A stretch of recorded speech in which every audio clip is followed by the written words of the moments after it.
Hey guys, it's Rachel. I'm back. I meant to have this video up several days ago, but life happened and I was gonna record this voiceover while I was at home this weekend, but I completely forgot to because we had so much going on. So here we are. It is January 27th. February is just a couple days away, and this is my bullet journal, like, board setup, landing space, journaling, thought, understanding spot for the month ahead. I had a good January, up until school started, and then life really kicked my butt. I had to apply for student teaching, kind of just off the cuff. I'm sorry if you can hear it. I'm making tea and I'm trying not to click the spoon in the mug, but you might hear it. Yeah, so that was fun. Everybody else got to go to all these meetings and hear people be like, well, this is what your resume should look like. And I was sitting at home this probably counts, right? But it's in, and we'll see what happens with that. I mean, I'm gonna get a placement. I just hope that I came across in a way that presents myself to who I am, and they're gonna be excited to have me there. I don't know, whatever. Yeah, I am so tired, and that matcha that I have in the video looks delicious, and I wish I had that instead of just regular old brewed in water green tea. I want a matcha latte again. Those are expensive in the cafe. I already had one today, so I'm done.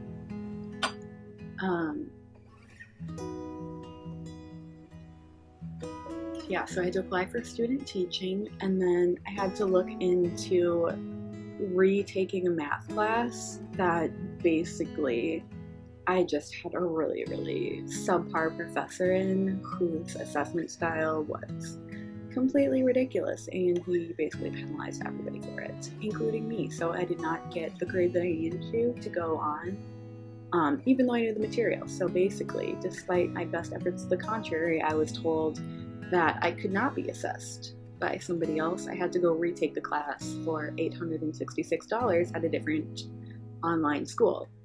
And so once I found out what the cost would be, I was like, this is ridiculous. So now I'm looking into an appeal process for my grade, and also trying to present my concerns to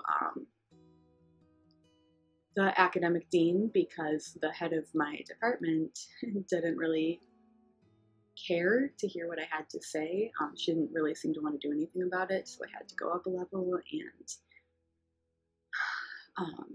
present my concerns to the actual academic dean. So now I'm having to provide all this evidence about that and talk about why they should be looking into this teacher, and why people who don't get passing grades in his class should probably get a second chance from somebody else to prove what they know.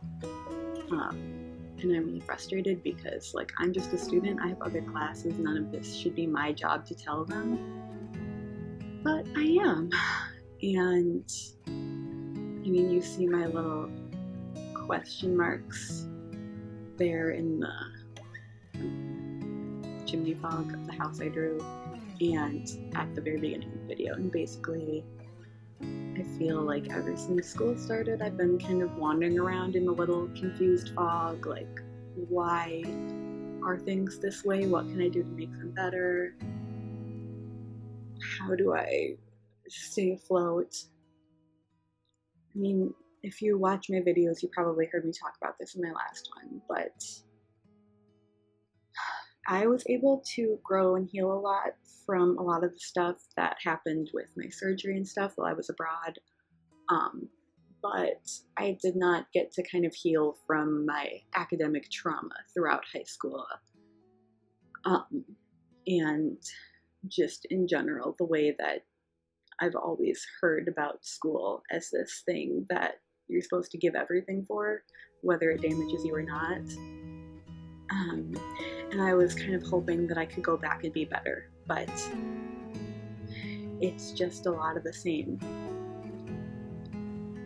which I'm sure that some of you guys are familiar with because I got some really lovely comments in my last video about how you kind of related to that. And I think that a lot of people in my generation do. I don't know anybody who comes out of high school not damaged in some way by the way that they were taught there. Which is why I am going to become a teacher. But at the same time, it's really exhausting to be going through it all yet again. But this is my last semester in, like, learning in the classroom. Next semester I'll be teaching in the classroom. So the end is in sight. I was talking to my buddy Maddie last night. She's Whiskey Mug here on YouTube and Instagram, and I was like, dude, I feel like this whole college thing, and high school too, obviously, has just been me like sawing through these like 8 chains of these 8 semesters of college, and I'm sawing through the 7th one right now, and it's happening, but the next one is going to be really stressful. So it's like made of diamond, and it's going to be real hard to get through that last semester before I can get out.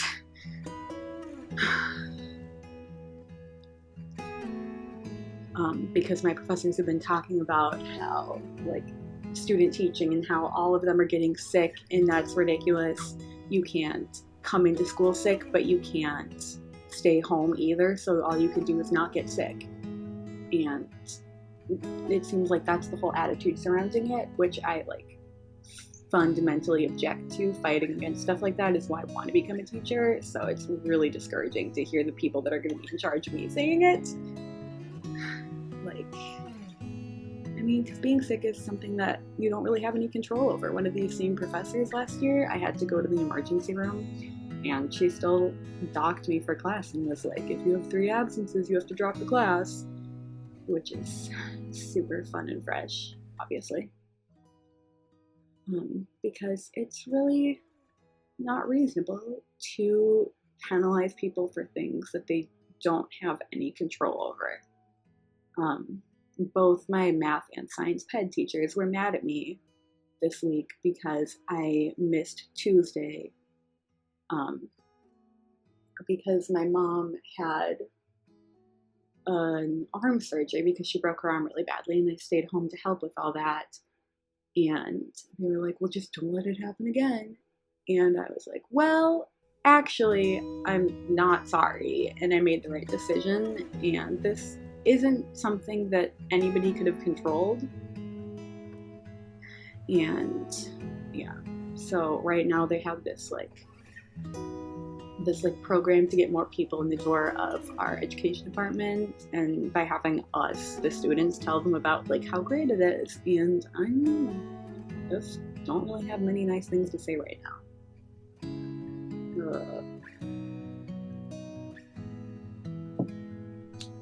Yeah, what else is going on? So basically I missed like the first day and a half of the school week, and I'm super behind in everything, which is a super fun place to be during the third week of the semester. Yeah. But fortunately, I have just 2 morning classes and then a couple night classes that only meet once a week. So my days are pretty open, which gives me enough time to like catch up on that homework and also to kind of work on my own personal goals. One of which is to release a bunch of new products in my shop this month. So you should look out for that because I'm super excited about them. I've been coming up with these vinyl sticker designs. I think I teased them on my Instagram story once, but they're like tarot cards, but not like the real tarot cards. They're just like original ones with ideas that interest me, like archetypes. Like the first one that I made is called the Archivist, and it's like this girl standing in the moonlight, recording things in a journal, which obviously I relate to, and I bet a bunch of you guys do too. So that's coming up, and I'm excited because now I can actually make vinyl stickers again. I had this process before where I had this really, really weird vinyl paper that didn't ever come out right through the printer.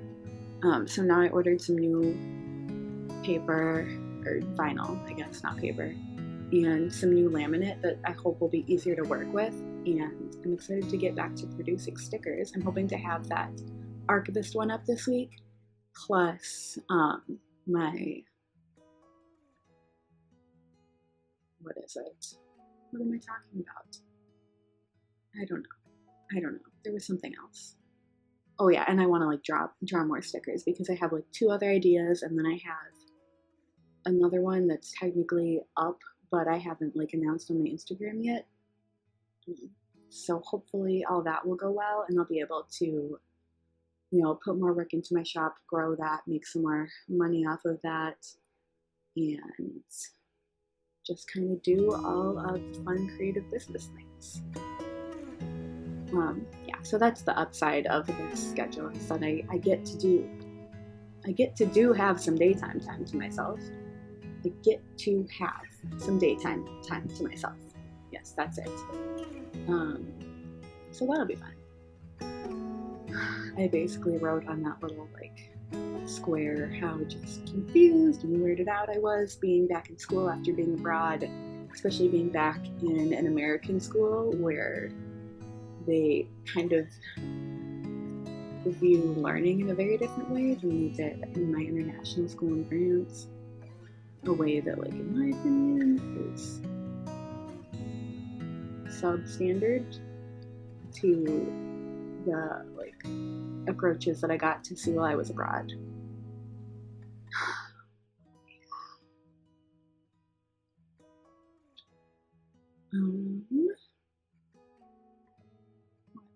I drew that little memo card because, if you've seen my other videos, you know that I love my memo card pad from Flypaper products, but I don't actually know where it is anymore. So I've been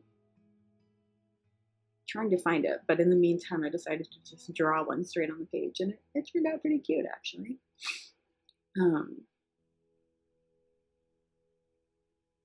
What else? I feel like I've just been ranting throughout the whole video. There have been some really good things too.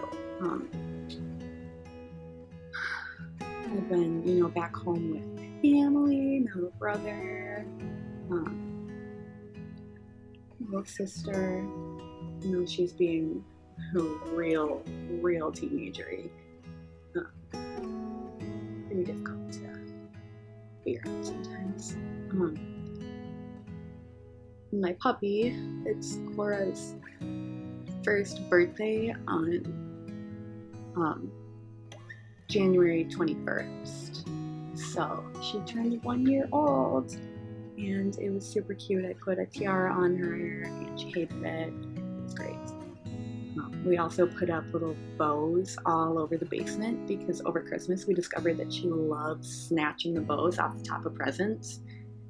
She just thinks that they're for her, and that's her favorite part of opening any present. Even when they were for her, she wanted the bow. So for her birthday, I went around our basement at my house, my parents' house, and stuck up like so many bows all at like puppy height on the walls and set her loose down there so that she could go like snatch them all off the walls, and she loved it. So I feel like a very, very successful doggy mom. Which is good because, like I mentioned, my mom broke her arm like a week or so ago. 3 weeks ago. No, 2. By slipping on the ice, and she broke it in like 3 places and had to have surgery on Tuesday. So I've been like picking up a lot of the slack at home while I can on the weekends, and trying to support my family as much as I can because it's really, really tough. Yeah.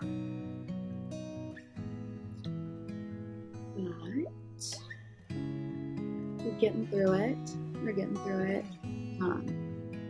So far I've been loving my rolling dailies in my bullet journal because it allows me to kind of write down only what I want to, and then I don't get behind as often because I'll just like wrap up the day before and start the new one. Whereas in my old system where I would like do a whole page to a day, which worked really well for me for a while, it's just not really jiving right now.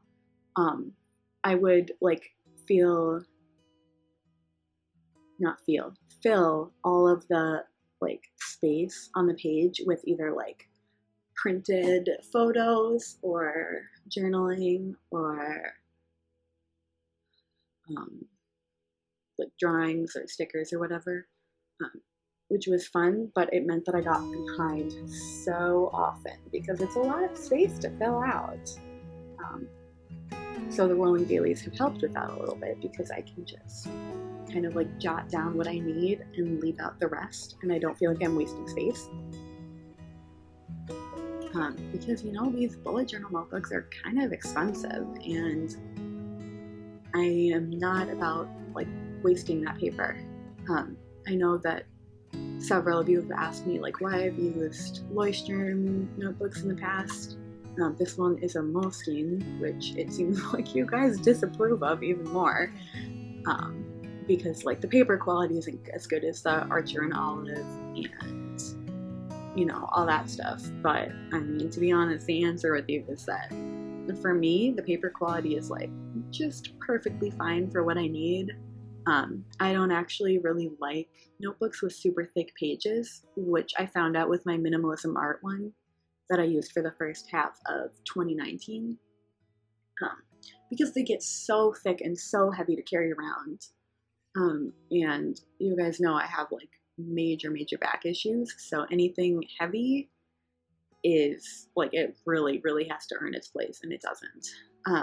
And then the other reason is that they're just don't fit as many pages, and they're more expensive, and that doesn't seem like a good value to me because I can do what I need to do just fine in these notebooks, and they like look great and work great for me, and I'm super happy with the way that it turns out, because ultimately the bullet journal isn't just an art project, it's like a place where you live your life, and there's other factors involved than like the best quality paper and the best archival like also paper, I suppose. Yeah, but I've been really happy with this Moleskine one ever since I started it in January. It allows me to press into the paper a little more than my Moleskine one. I mean, a little more than my Leuchtturm one did, which is good because it helps me like write faster. Whereas with the Leuchtturm one, I felt like I had to just write really lightly across the page so that I didn't get those like pressed in marks that I really don't like in my journals. And the grid has been super fun because it feels like, with the dot grid of the Leuchtturm, it is very like like the same on each page, regimented, and I'm like, well, this is the space where I start writing and this is the space where whatever. But this grid goes all the way to the corners on all the sides. So there's no rules. It's the Wild West in my bullet journal this year. Oh, look at that, I'm done.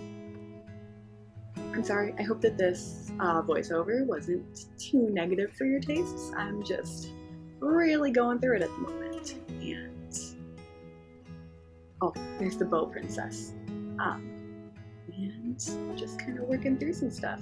I hope you liked this video, and I will see you in, what's next? What's next? January, February, March. See you in March.